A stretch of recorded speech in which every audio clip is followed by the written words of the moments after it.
All right, guys, we just finished UFC Jacksonville, and I'm going to give my thoughts on some of the fights of the card, but not every single fight on the card because they weren't all amazing, were they? First off, obviously, you want to get straight into Emmett versus Topuria. This fight was so much fun to watch. The level of striking that was in this actually had me jumping up and down on my seat. I can't believe how quick some of the jabs and the uppercuts were and how savagely they were messing up Emmett's face. Honestly, coming into this fight, I'm not a very big Josh Emmett fan. I didn't want him to win, but I didn't want to see that happen to him. That was almost too much damage for one man to take. I'm honestly surprised that they didn't stop the fight at the end of the fourth round. But I'm very, very impressed with the level of heart and something that I talk about on this channel a lot, the amount of fight in the fighter that Josh Emmett had. Because at the end of the second round, there was a look on Emmett's face, which I described as the look of a man drowning. He was just looking around the cage like, oh my God, I can't believe this is happening to me. Ilya is just so quick. And by the end of that, as the fight went on, by the start of the fifth round, Josh Emmett is like riling the crowd up, telling Topuria to come at him. It was just amazing to see that much fight in the fighter and have him still going forward. If Emmett does continue on with his career, I'm actually going to be looking forward to him fighting. I don't think he's going to win. I think he's now getting too old and too slow to be competitive in that division. But I'm going to be excited to see Josh Emmett fight because I don't know, there was just something about his personality that was just rubbing me the wrong way. But man, after that, the guy is a battler. Scorecards. There is a bit of an issue with what happened to the scorecards at the end of the fight, isn't there? Like 3 10-8 rounds for Ilya Topuria.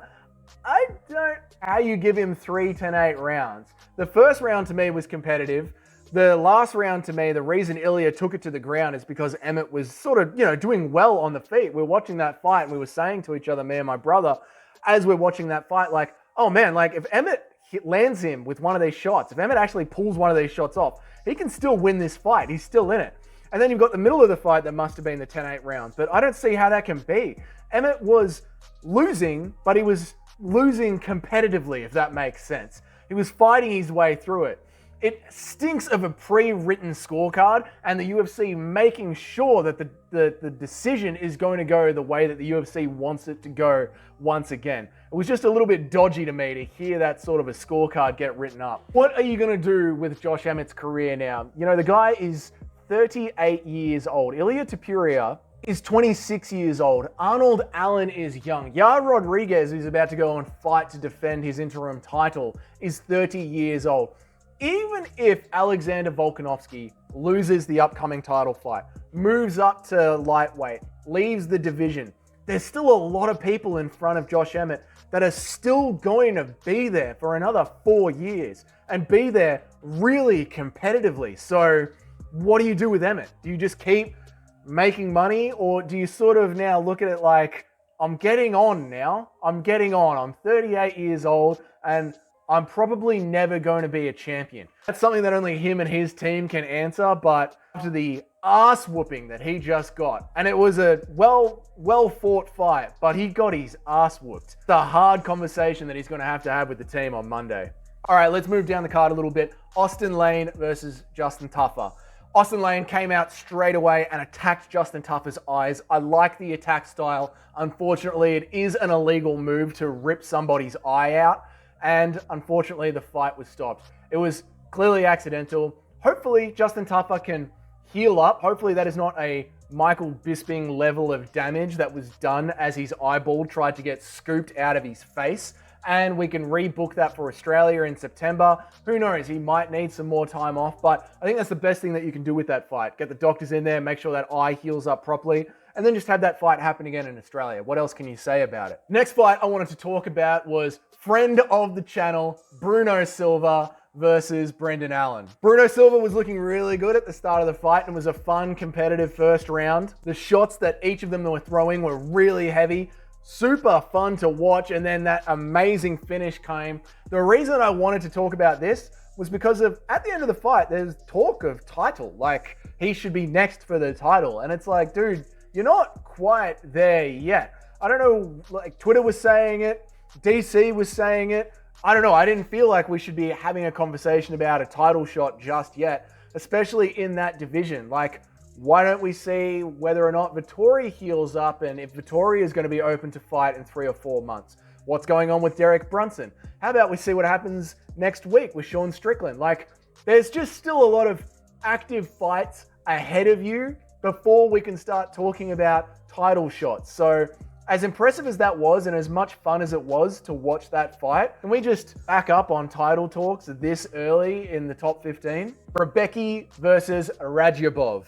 The leg kicks were amazing to watch in this fight. He kicked his legs so much and so hard, he broke his own leg kicking the other guy's legs. I'm going to say the other guy because that name is just too hard to pronounce for me, okay?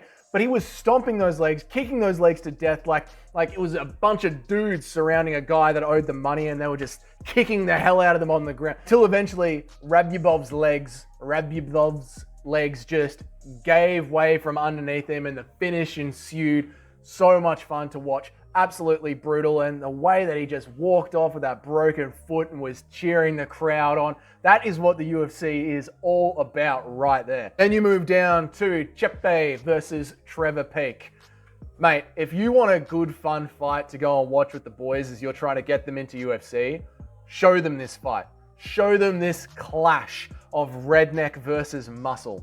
They were fighting like they were a couple of drunk male monkeys going after the last active female in the cage. They were just swinging recklessly. Trevor Peek was getting grappled up against the cage and then using his high fight IQ, knew that he needed to give himself a space, and he just throws a very clean groin strike right into Chepe, nearly making him vomit. It was a savage groin strike, and it did what it needed to do. It actually broke up the fight. He lost position because of it, and he able to get himself some space. And then eventually he did just start to gas out, even though Trevor Peek was the one with the full training camp. Chepe didn't have it. And he just started throwing hammer fists like a 3-year-old losing a fight with his little brother. Was entertainment, pure entertainment, low skill, all heart, all grit, and really fun to watch. It made the card start to build. With the fights that happened below it, it made the card start to really amp up and get some good energy going in it. I thoroughly enjoyed watching that fight. And the chin of Peek, I honestly think you could just, oh my God, cannot wait to see him fight again.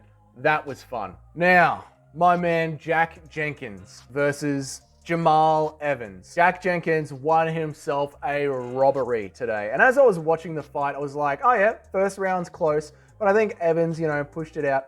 Second round's close. I think Evans did enough to win it. Last round, Evans clearly did enough to win it. And I liked what I saw from Jack because they were competitive rounds. And I was like, he's lost the fight, but he lost the fight well. He didn't give up. He was trying to win with those savage elbows from the bottom towards the end of the last round. And again, that goes back to what I want to see. I want to see the fight in the fighter. I want to see some IQ. So I was like, he's my homeboy from Australia. I like watching him fight. He's a very clever fighter. He's lost, but that's okay. When the scorecards got read out and he had won the fight, even though watching it, the first 2 rounds were very close. They were close, but they weren't his rounds. He lost that fight. Hit that man across the face with a brick, and he would still be there afterwards. So far, Jack got very, very, very lucky today. Super controversial win. Well done on Evans for his win. It's sad that that's going to go down as a loss. He fought a hard-fought fight. He deserves the win. Jack deserves the loss so that he can go back to his team and break down how and why did we lose that fight. It's unfortunate that it went this way, but obviously, as an Australian, the right man won. Good on you, Far Jack. You definitely won that fight. Lastly, and most importantly, Brundage versus Dumas. Why do I want to bring this up? Because I honestly think Cody Brundage threw that fight. I think whoever is in charge of gambling in the United States needs to keep a close eye on Cody Brundage's family over the next week and see if they're cashing some checks down at the bank, because that was a heartless, gutless effort. Should be cut from the UFC. I expect that he's going to be cut from the UFC. And because he's getting cut from the UFC, did he throw that fight? I am not joking here. I am very concerned that he threw that fight. If you bet on Brundage expecting him to win, you just got robbed. Hardcore. Alright guys, they are my thoughts on most of the fights for the fight card. Overall, it was an enjoyable fight card. I had fun sitting down watching all the fights this week. I'm excited to roll into next week. Let me know guys, what was your favorite fight of the night? What do you think should happen with Josh Emmett next? And what do you think should happen with Brendan Allen next? Seems to think he's ready to be in title talks. I don't think he's ready to be there yet. Let me know what you guys think down in the comments, and I'll speak to you all again soon.